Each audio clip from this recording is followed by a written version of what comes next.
Welcome to D2G health. இன்றைக்கி நம்ம வீடியோவில் என்ன பார்க்க போகிறோம்னா, நீரிழிவு நோயாளிகள் தவிர்க்க வேண்டிய 10 உணவுகளை பற்றி தான் நம்ம இந்த வீடியோவில் பார்க்க போகிறோம். வீடியோக்குள்ளே போகிறதுக்கு முன்னாடி நம்ம சேனல் எல்லாரும் மறக்காமல் லைக் பண்ணுங்கள், சப்ஸ்கிரைப் பண்ணுங்கள் அண்ட் கமெண்ட் பண்ணுங்கள். நீரிழிவு நோயாளிகள் சரியான உணவை தேர்ந்தெடுப்பது முக்கியம். ஏன்னா நீரிழிவு ஒரு நபரின் இரத்த சர்க்கரையை செயலாக்கும் திறனில் தலையிடலாம். நீரிழிவு நோயாளியாக இருக்கும்போது ஆரோக்கியமற்ற உணவுகளை உண்பது உடலில் அதிக இரத்த சர்க்கரை அளவு மற்றும் எடை அதிகரிப்பு உட்பட்ட பல விளைவுகளை ஏற்படுத்தும். வெவ்வேறு உணவுகள் நமக்கு ஆற்றலை வழங்கும் பல்வேறு அளவு மேக்ரோ நியூட்ரியன்களை வழங்குது. இந்த உணவுகளின் ஆரோக்கியமான கலவையானது நீரிழிவு நோயின் அறிகுறிகளையும் இரத்த சர்க்கரை அளவையும் நிர்வகிக்க உதவும். நீரிழிவு நோயில் தவிர்க்க வேண்டிய சில உணவுகள் தான் நம்ம இங்கே பார்க்க போகிறோம். அதில் முதலாவது ஒன்று என்னென்னா, சுத்திகரிக்கப்பட்ட கார்போஹைட்ரேட்கள். கார்போஹைட்ரேட்களில் உணவில் 3 வடிவங்களில் காணலாம். ஒன்று ஸ்டார்ச், சர்க்கரை மற்றும் நார்ச்சத்து. மாவுச்சத்து மற்றும் சர்க்கரை ஆகியவை நீரிழிவு நோயாளிகளுக்கு 2 பெரிய பிரச்சனை. ஏன்னா உணவுகளில் உள்ள இந்த கூறுகள் குளுக்கோஸாக உடைக்கப்படுது. இது இரத்த குளுக்கோஸ் அளவையும் அதிகரிக்குது. தவிர்க்க வேண்டிய மாவுச்சத்து நிறைந்த உணவுகள் நீரிழிவு நோயாளிகள் வெள்ளை அரிசி, வெள்ளை மாவு மற்றும் வெள்ளை ரொட்டி, வெள்ளை பாஸ்தா, தானியங்கள், பிஸ்கட் மற்றும் வேக வைத்த உணவுகள் உட்பட வெள்ளை மாவுடன் செய்யப்பட்ட உணவுப் பொருட்கள் உட்கொள்வதை கட்டுப்படுத்துவதன் மூலம் பயனடையலாம். தவிர்க்க வேண்டிய சர்க்கரை உணவுகள்னு பார்த்தோம்னா, சர்க்கரை உணவுகளில் ஊட்டச்சத்து மதிப்பு குறைவாக உள்ளது. ஆனால் இரத்தத்தில் குளுக்கோஸ் அளவை அதிகரிக்க செய்யுது மற்றும் மாரடைப்பு ஏற்படுவதற்கான வாய்ப்பையும் அதிகரிக்கும். அதே வேளையில் எடை அதிகரிக்கவும் பங்களிக்குது. கேக்குகள், குக்கீகள், மிட்டாய்கள், சாக்லேட்டுகள், இனிப்புகள், ஸ்ரப்பு, பெரும்பாலான கார்பனேற்றப்பட்ட பானங்கள் போன்ற வேக வைத்த உணவுகள் சர்க்கரை உள்ளடக்கம் அதிகம் உள்ள உணவுகளில் அடங்கும். அதற்கு பதிலாக பழுப்பு அரிசி, குயினோவா, ஓட்ஸ் போன்ற முழு தானியங்கள், முழு கோதுமை ரொட்டி, இயற்கை இனிப்புகளுடன் கூடிய இனிப்புகள் இதெல்லாம் சாப்பிடலாம். அடுத்ததாக பதப்படுத்தப்பட்ட இறைச்சிகள். ஹாம், பன்றி இறைச்சி, சலாமி போன்ற பதப்படுத்தப்பட்ட இறைச்சிகள் புதிய நிலையில் சாப்பிடாத பல தீங்கு விளைவிக்கும் ரசாயனங்கள் இருக்குன்னு. இது புற்றுநோய் மற்றும் இதய நோய்க்கான அதிக ஆபத்தோடு இணைக்கப்படுது. நீரிழிவு நோயாளிகள் பதப்படுத்தப்பட்ட இறைச்சிகள், கொழுப்பு நிறைந்த இறைச்சிகள் மற்றும் ஆழமான வறுத்த மீன் ஆகியவற்றை உட்கொள்வதை தவிர்க்க வேண்டும், அப்படி இல்லைன்னா குறைக்கணும். அதற்கு பதிலாக தோல் நீக்கிய கோழி, முழு முட்டை, மீன் ஆகியவற்றை அசைவ உணவு உண்பவர்கள் சாப்பிடலாம். நீரிழிவு நோயாளிகள் சைவ விருப்பங்களில் பீன்ஸ், பருப்பு, சோயா பொருட்கள் இதெல்லாம் அடங்கும். அடுத்ததாக பதப்படுத்தப்பட்ட சர்க்கரை. கேக்குகள், பேஸ்ட்ரிகள், குக்கீகள் போன்ற பெரும்பாலான பேக் செய்யப்பட்ட மிட்டாய்களில் சுத்திகரிக்கப்பட்ட சர்க்கரை, சுத்திகரிக்கப்பட்ட கோதுமை மற்றும் ஆரோக்கியமற்ற கொழுப்புகள் இருக்குது. அதில் அதிக அளவு பாதுகாப்புகள் மற்றும் செயற்கை இனிப்புகள் இருக்குது.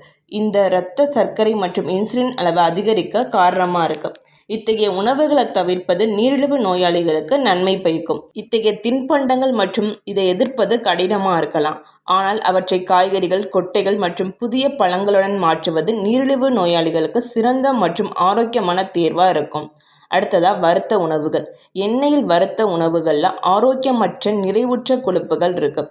இது கொழுப்பு மற்றும் கலோரிகளில் மிக அதிகமாக இருக்குது. இதனால் இதய நோய்கள், உடல் பருமன் உருவாகும் அபாயம் அதிகரிக்குது. பெரும்பாலான ஆழமான வறுத்த உணவுகள் துரித உணவுகளாகும். இது சோடியம் உள்ளடக்கம் அதிகம் மற்றும் இரத்த அழுத்த அளவை அதிகரிக்க பங்களிக்கும். அதற்கு பதிலாக வறுத்த காய்கறிகள், சுட்ட இனிப்பு உருளைக்கிழங்குகளை நீரிழிவு நோயாளிகள் உட்கொள்ளலாம். அடுத்ததாக முழு கொழுப்புள்ள பால் பொருட்கள். முழு கொழுப்புள்ள பாலில் முக்கியமாக நிறைவுற்ற கொழுப்பு இருக்கு. இது இதய நோய் அபாயத்தை அதிகரிக்குது மற்றும் உடல் பருமனாகவும் மாறும். சர்க்கரை நோயாளிகள் பாலாடை கட்சி, வெண்ணெய் உள்ளிட்ட முழு கொழுப்புள்ள பால் பொருட்களை தவிர்ப்பதன் மூலம் பயனடையலாம். அதற்கு பதிலாக கொழுப்பு இல்லாத பால் தயாரிப்புகள் மாற்றி கிடைக்கும், அதை வாங்கி நம்ம பயன்படுத்தலாம். அடுத்ததாக பதப்படுத்தப்பட்ட காய்கறிகள். காய்கறிகளில் நார்ச்சத்து அதிகம் இருந்தாலும் இது கார்போஹைட்ரேட்களின் ஆரோக்கியமான வடிவம். இருந்தாலும் அனைத்து வகையான காய்கறிகளும் நீரிழிவு நோயாளிகளுக்கு நல்லதல்ல. பதப்படுத்தப்பட்ட காய்கறிகளில் உப்பு, சோடியம் சேர்க்கப்பட்ட உப்பு சேர்க்கப்பட்ட ஊறுகாய் மற்றும் வெண்ணெய் அல்லது சீஸில் சமைத்த காய்கறிகள் நீரிழிவு நோயாளிகள் தவிர்க்கணும் இந்த உணவுகள் எல்லாம். அடுத்ததா உலர்பழங்கள். உலர்பழங்கள் சிறந்த ஊட்டச்சத்து மதிப்பு மற்றும் நார்ச்சத்து நிறைந்தது. துரதிர்ஷ்டவசமாக உலர்பழங்கள் சர்க்கரையோட ஏற்றப்படுது. இது நீரிழிவு நோயாளிகளுக்கு பயனுள்ளதாக இருக்காது. அதற்கு பதிலாக ஆப்பிள், வாழைப்பழம் போன்ற புதிய பழங்களை நீரிழிவு நோயாளிகளுக்கு நன்மை பயக்கும். அடுத்ததா பானங்கள். பெரும்பாலான பானங்கள் மற்றும் பழச்சாறுகள் அதிக கார்போஹைட்ரேட்டுகள் மற்றும் சர்க்கரை சேர்க்கப்பட்டதாக இருக்கும். மதுபானங்களில் கூட சர்க்கரை மற்றும் கார்போஹைட்ரேட்டுகள் இருக்கலாம். இத்தகைய பானங்கள் மற்றும் திரவங்களை நீரிழிவு நோயாளிகள் தவிர்க்க வேண்டும். நீரிழிவு நோயாளிகள் சுவையூட்டப்பட்ட அல்லது இனிப்பான தேநீர், காஃபிகள் மற்றும் சாக்லேட் பானங்கள், கிரீம் கொண்ட காஃபி மற்றும் வழக்கமான சோடாக்களையும் தவிர்க்கணும். அடுத்ததா காலை உணவு தானியங்கள். பெரும்பாலான காலை உணவு தானியங்கள்ல அதிக அளவு பதப்படுத்தப்பட்ட சர்க்கரை இருக்குது. இது நீரிழிவு நோயாளிகளுக்கு தீங்கு விளைவிக்கும். ஏன்னா இது நோயாளியின் இரத்த சர்க்கரை மற்றும் இன்சுலின் அளவை அதிகரிக்கும். இத்தகைய சர்க்கரை தானியங்களை அதிகமாக உட்கொள்வது உடல் பருமனுக்கு கூட வழிவகுக்கும். அதே நேரத்தில் இதய நோய் மற்றும் புற்றுநோய் அபாயத்தையும் அதிகரிக்கும். அதற்கு பதிலாக இனிப்பு கலந்த காலை உணவு தானியங்களுக்கு பதிலாக ஓட்ஸ், வீட்டில் கிரானலோ, இட்லி, போஹா, முழு கோதுமை அப்பம் போன்ற ஆரோக்கியமான மாற்றுகளை எடுத்துக்கொள்ளலாம்.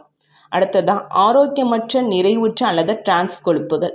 நிறைவுறா கொழுப்புகள் இதய நோய்களின் அபாயத்தை குறைப்பதிலும் டிரான்ஸ் கொழுப்புகளின் அளவை குறைப்பதிலும் பயனுள்ளதாக இருக்கும். அதே வேளையில் கொலஸ்ட்ரால் மற்றும் நிறைவுற்ற கொழுப்புகள் ஆரோக்கிய நன்மைகளை கொண்டிருக்கிறதில்லை. உடலில் உள்ள கெட்ட கொழுப்பின் அளவையும் அதிகரிக்குது. பொதுவாக துரித உணவுகள் மற்றும் வறுத்த சிப்ஸ், பீஸாக்கள், கேக்குகள், பைகள், குக்கிகள், டோனட் போன்ற தின்பண்டங்களையும் காணப்படுது. ஆரோக்கியமாக சாப்பிடுவதற்கான திறவுகோல் கவனத்துடன் தேர்வு செய்வது. நீரிழிவு நோயாளிகள் தங்கள் உட்கொள்ளும் உணவுகளின் கிளைசமிக் குறியீட்டை கவனத்தில் கொள்ளணும்.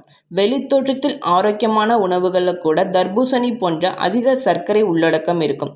கூடுதலாக ஆரோக்கியமான மேக்ரோ நியூட்ரியன்களில் கவனம் செலுத்துவது மற்றும் சர்க்கரை, சோடியம், கொழுப்பும் அதிகம் உள்ள உணவுகளை தவிர்ப்பது முக்கியம். இந்த வீடியோ உங்களுக்கு பிடிச்சிருந்துச்சுன்னா மறக்காம எல்லாரும் நம்ம சேனலை சப்ஸ்கிரைப் பண்ணுங்கள். தேங்க்ஸ் ஃபார் வாட்சிங்.